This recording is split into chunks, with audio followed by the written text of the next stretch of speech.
Cara mendeteksi kerusakan handphone yang mati total tanpa menggunakan skematik ya. Jadi kita menggunakan rosin asap menggunakan solder. Terlebih dahulu teman-teman harus menjumper kabel jalur plus, kemudian disediakan yaitu kabel baterai ya, tanpa PSM ya, baterai management system tanpa baterai ya, tanpa komponen PCB-nya. Jadi kayak gini polosan min dan plus, ini usahakan dicas dulu menggunakan power supply. Selanjutnya kita akan beri asap flux ya di area sini, IC power, IC audio. Kalau mati total biasanya di area IC power ataupun IC sinyal ya, ini IC sinyal maksud saya ya.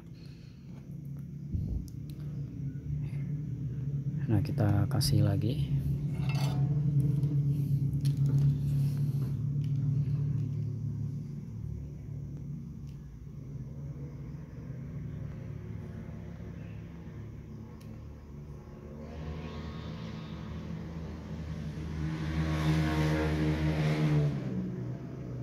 Jadi kalau mati total ini banyak yang gosong ya, walaupun dikasih flux kelihatannya gosong. Ini IC power, ini IC sinyal. Oke, cukup.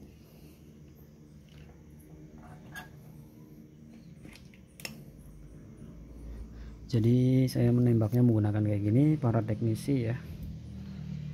Ini min, ini plus yang udah saya jumper jadi ke merah ya. Untuk minnya ke body langsung ya, seperti ini teman-teman. Ini kita pegang di sini, kita zoom dulu ya.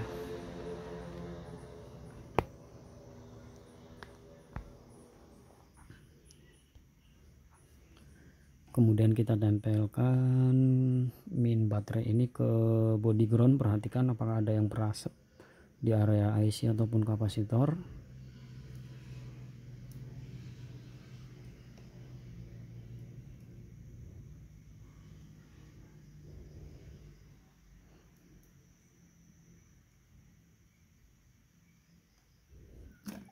Nah ini tegangannya kurang, kita cas lagi.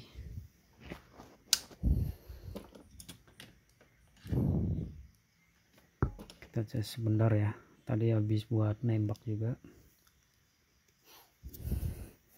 Jadi kalau kondisinya kayak gini belum pasti yang rusak itu IC nya apa kapasitor. Jadi teman-teman kalau misalkan belajar minim budget, kalau budgetnya banyak lebih baik menggunakan skematik biar paham ukuran-ukuran dan nama-nama komponennya ya, jalur-jalurnya juga. Tapi kalau budgetnya hanya setengah-setengah ya, teman-teman beli ini rosin, ini cuma 3.000-4.000-an ya, sekotak isinya banyak. Kemudian di pakai solder, panas solder, asapnya ditempelin ke area komponen. Kemudian buat nembak ini ya, kalau untuk handphone konslet ini kapasitasnya 3,5 atau 3,8 juga masih bisa, tapi saya sarankan harus dicas full dulu yang baterai ini, karena kalau misalkan kapasitasnya 3 volt ke bawah takutnya dia nggak kuat nembak ya, karena kapasitornya itu ada yang gede ada yang kecil ya. Kalau kapasitornya yang konslet kecil, kapasitas baterai ini hanya 2 volt atau 3 volt, dia masih sanggup. Tapi kalau kapasitornya yang gede, ininya 2 volt, nggak bakalan kena yang kayak tadi, dia nggak kena ya. Ini kita cas dulu bentar menggunakan power supply.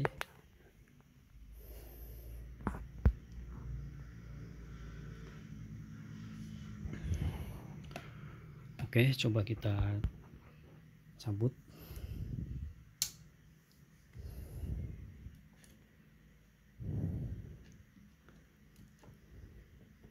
Kita tempelkan lagi ke sini. Perhatikan komponen di yang udah kita kasih asap rosin, apakah ada yang berasap.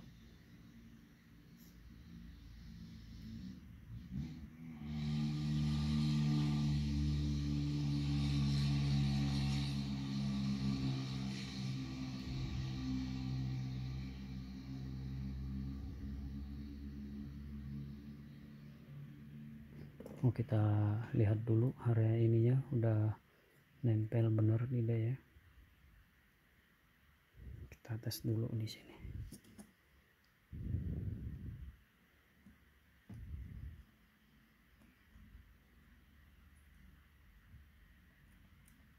Apa habis ini baterainya?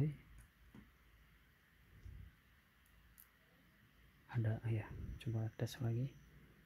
Bagusnya menggunakan MBR ya. Kalau MBR nggak ada, bisa menggunakan baterai kayak gini. Tuh berasap ya, tuh ya, berasap ya teman-teman. Perhatikan lagi, tuh nyala ya. Jadi ini adalah salah satu kerusakannya ada di kapasitor. Kalau udah ketahuan kayak gini, langsung dilepas baterainya ya. Oke, cukup sekian, terima kasih. Next video selanjutnya.